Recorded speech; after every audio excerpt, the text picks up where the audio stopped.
Welcome to Penrose Learning, where we make understanding easy. You start by verifying basics. Make sure your Android has mobile data enabled and your carrier plan allows tethering, because no data means no shared internet. Once done, restart the phone and the client device and briefly toggle airplane mode to refresh radios. Next, check the Hotspot SSID and password.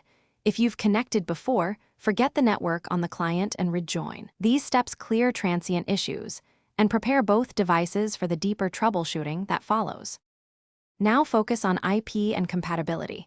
If the client shows connected but no internet, set a static IP in the phone's hotspot subnet such as 192, 168, 43, 50 with gateway 192, 168, 43, 1 to bypass DHCP issues.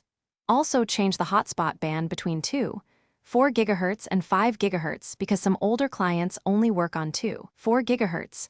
Make sure any VPN or private DNS on the Android is off, since those can route traffic incorrectly. Finally, confirm the hotspot is set to visible so clients can maintain a stable association.